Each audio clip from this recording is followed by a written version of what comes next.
তো দেখুন এখানে প্রথম কালারটি আছে হলুদ, তারপরে বেগুনি, তারপরে কালো। এটা মেপে দেখবো যে আসলে আমার এটা কত ওমস শো করে।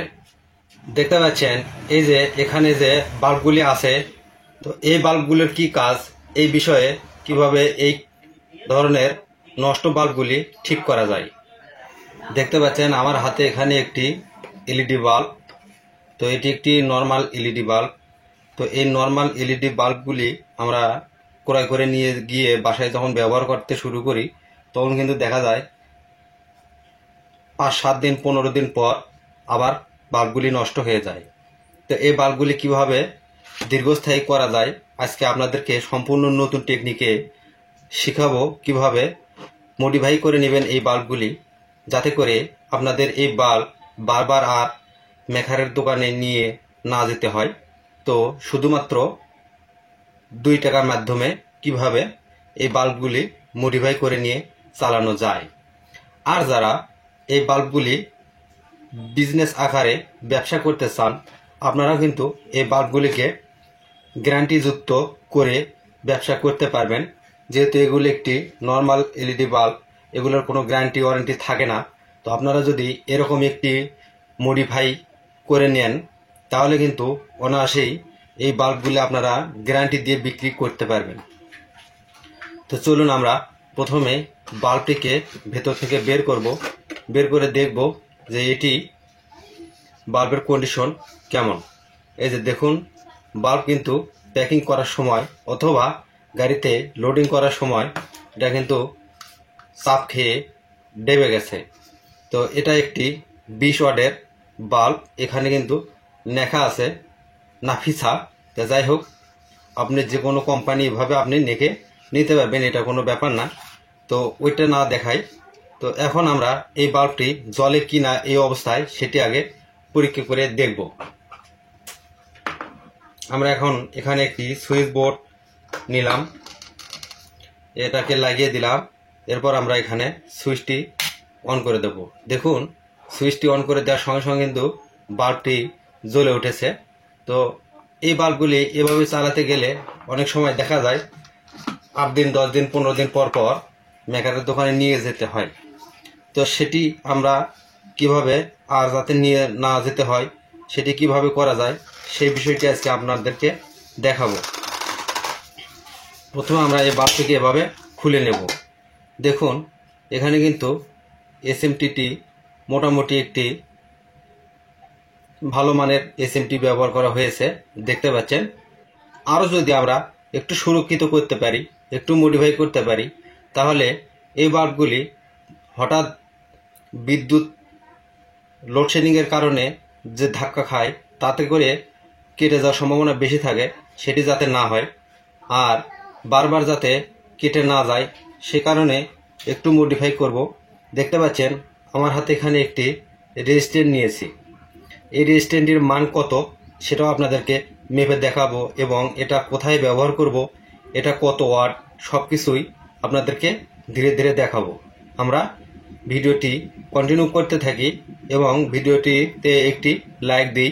আর যদি নতুন দর্শক হয়ে থাকেন, অবশ্যই চ্যানেলটি সাবস্ক্রাইব করে পাশে থাকা বেল বাটনটি অন করে দিবেন, কারণ আমার এই চ্যানেল থেকে প্রচুর এ ধরনের শিক্ষণীয় ভিডিও দিয়ে থাকি। আপনার প্রয়োজন মতো যে কোনো বিষয়ের উপরে যে কোনো ভিডিও আপনি কমেন্ট করতে পারেন কোন বিষয়ের উপরে ভিডিও দেখতে চান, আর আমার চ্যানেলটি ভিজিট করে আপনার পছন্দ মতো ভিডিওটি অবশ্যই দেখে নিতে পারবেন। আর দেখতে পাচ্ছেন এই যে এখানে যে বাল্বগুলি আছে, দেখুন আমার হাতে। তো এই বাল্বগুলোর কি কাজ এই বিষয়ে আপনাদেরকে পরবর্তী ভিডিও দেখাবো।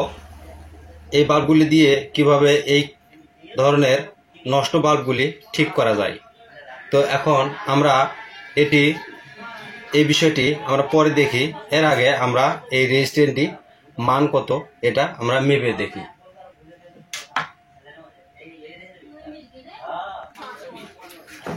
এখন আমরা এখানে একটি মিটার নিলাম। এটা একটি 47 ওহমস রেজিস্ট্যান্ট। এটা কালার কোড আপনারা যদি দেখেন, দেখতে পাবেন এখানে কিন্তু হলুদ, বেগুনি, কালো। এটার কালার কোড মান কিভাবে বের করতে হয় সে বিষয়ে অনেকে আমার কাছ থেকে শিখতে চান, কিভাবে কালার কোড বের করে রেজিস্ট্যান্টের মান নির্ণয় করতে হয়, তাহলে অবশ্যই কমেন্ট করে জানাবেন, আমি এ বিষয়ে ভিডিও দেওয়ার চেষ্টা করব। তো দেখুন এখানে প্রথম কালারটি আছে হলুদ, তারপরে বেগুনি, তারপরে কালো। এটা একটি 47 ওহমস রেজিস্ট্যান্ট। তো আমরা এখন মিটারটি রেজিস্ট্যান্ট মোডে রাখবো। রেজিস্ট্যান্ট মোডে রাখলাম, মানে ওহমস মোডে রাখলাম, ওহমস মোডে। এরপর আমরা এটাতে মেপে দেখব যে আসলে আমার এটা কত ওহমস শো করে। দেখুন 46.67, 46.67 অর্থাৎ 3 পয়েন্ট কম 47, কারণ 3 পয়েন্ট কম দেখাচ্ছে। এটা একটি 5% টলারেন্স আছে। এখানে লাস্টে দেখতে পাচ্ছেন একটি সোনালী কালার আছে, এটা হলো টলারেন্সের কালার।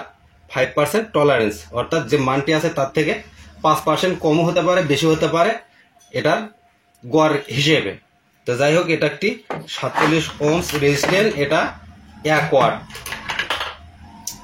এটা 1 ওয়াটের একটি রেজিস্ট্যান্ট। তো এরকম 47 ওহমস 1 ওয়াট রেজিস্ট্যান্ট আপনারা নেবেন। এরপর আমরা যেটি করব সেটি হলো এই বাল্বটিকে খুলে নেব। এটা যেহেতু ভালো নতুন বাল্ব, আমরা মডিফাই করব, সেটি আমরা এভাবে কিভাবে করতে পারি সেটি আপনাদেরকে দেখাচ্ছি।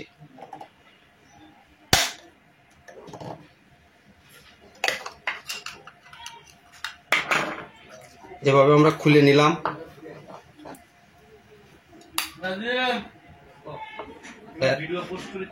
এরপরে একটি তার আমরা এখান থেকে বের করে নেব। দেখুন এখানে দুইটি এসএমসিতে কিন্তু সংযোগ দেওয়া আছে। তো আমি একটি তার এখান থেকে খুলে নিলাম। এখানে B20 ক্যাপ কট থেকে, মানে B20 ক্যাপ থেকে দুইটি তার কিন্তু এখানে চলে এসেছে এসএমসিতে সরাসরি। দেখুন কোম্পানির যে কোনো কোম্পানির ভালো মানের বাল্বগুলির ভেতরে কিন্তু এই যে তারের সঙ্গে দেখতে পাবেন একটি করে রেজিস্ট্যান্ট দেওয়া থাকে। এগুলোর কোনো রেজিস্ট্যান্ট দেওয়া নেই, সরাসরি তার দিয়ে কানেকশন দেওয়া। তো আমরা সেই কাজটি করব, এখানে একটি রেজিস্ট্যান্ট ব্যবহার করব। তো চলুন আমরা এখানে একটি রেজিস্ট্যান্ট ব্যবহার করি। এখন আমরা যেটি করব, এই ছিদ্রির ভেতর দিয়ে এই রেজিস্ট্যান্টের এক পিন এবার সে প্রবেশ করিয়ে দেব।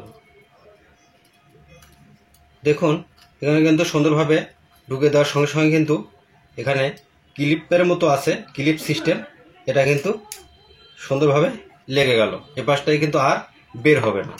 এখন আমরা যেটি করব সেটি হলো এখান থেকে এর ভেতর থেকে তার একটু বড় করে বের করে নেব। বের করে নিয়ে এটার সঙ্গে আমরা এটা এভাবে জুড়ে দেব। এই কাজটুকু কিন্তু আপনি বাসাতেও করতে পারবেন, নিজে নিজে যারা ব্যবহার করার জন্য করবেন নিজে নিজেও করতে পারবেন।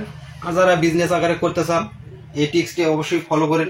ফলো করলে কিন্তু আপনি সুন্দরভাবে এই বাল্বগুলি গ্যারান্টি দিয়ে বিক্রি করতে পারবেন। আপনি অবশ্যই 6 মাসের গ্যারান্টি বা 1 বছরের গ্যারান্টি দিতে পারেন। দেখুন এখানে কিন্তু কাজটি আমার কমপ্লিট হয়ে গেল। আরো একটু সুরক্ষিত করার জন্য যদি আমরা এখানে একটু টেপিং করে দিই বা হিট ইনসুলেটরের ভেতরে ঢুকে দিয়ে যদি হিট দিয়ে লাগাই দিই, তাহলে কিন্তু এই যে এখানে যে বডি স্টিল আছে এখানে শর্ট সার্কিট হওয়ার সম্ভাবনা থাকবে না। তো যেহেতু সেই কাজগুলি করতে সময় লাগে, আমি এখানে মাঝামাঝি রেখে এটা এর ভেতরে লাগিয়ে দিলাম আপনাদের সময় কম লাগানোর ক্ষেত্রে। তো আমরা এটাকে এখন এভাবে বসিয়ে দেবো, দিয়ে আবারও টেস্ট করে দেখবো যে আসলে আমাদের এই কাজটি সম্পূর্ণ হলো কিনা। তো যদি ভিডিওটি ভালো লাগে অবশ্যই লাইক কমেন্ট শেয়ার করুন এবং সবাইকে দেখার সুযোগ করে দিন। এখন আমরা এই ক্যাপটি পুরোপুরি সোজা করে দিলাম, দিয়ে এরপর এটাকে আমরা আবারও লাগিয়ে দেব। লাগিয়ে দিলাম, এরপর আমরা আবারও সুইচ বোর্ডটি নিলাম। দেখুন বাল্বটি কিন্তু এখন সুন্দরভাবে কিন্তু আলো দিচ্ছে, জ্বলতেছে। তো এখন আরেকটি কথা আপনাদেরকে বলি, যদি আপনাদের বাল্বে 47 ওহম রেজিস্ট্যান্ট ব্যবহার করার পরেও যদি কোনো সমস্যা হয়, কেটে যায় বা কোনো কিছু সমস্যা মনে করেন, তাহলে অবশ্যই 2.2 ওহম রেজিস্ট্যান্ট ব্যবহার করবেন। 2.2 ওহম অর্থাৎ আপনি রেজিস্ট্যান্টের মানটি কমায় দিবেন যাতে আপনার বাল্বগুলি মানে রেজিস্ট্যান্টটি পুড়ে যাওয়ার সম্ভাবনা না থাকে। কারণ রেজিস্ট্যান্টের মান প্রতিটা বাল্বের ক্ষেত্রে এক নাও হতে পারে, কারণ ওয়াটের কম বেশি হয় এসএমটি বোর্ডের, আপনার হচ্ছে বাল্বের কম বেশি, মানে ওয়াটের কম বেশির কারণে সব রেজিস্ট্যান্স একই সিস্টেমে কাজ করবে না। তো আমি আপনাদেরকে দেখালাম 47 থেকে মুখে 10 ওহম, 2.2 ওহম, 15 ওহম রেজিস্ট্যান্স যেগুলি আছে সেগুলি আপনারা সুন্দরভাবে এই বাল্বটিতে ব্যবহার করতে পারবেন। আপনার 9 ওয়াট থেকে 20 ওয়াট এলইডি বাল্ব পর্যন্ত। যখনই আপনি 20 ওয়াট পার হয়ে যাবে এলইডি বাল্বগুলোর ওয়াট, তখন কিন্তু রেজিস্ট্যান্সের ওয়াট বাড়াইতে হবে।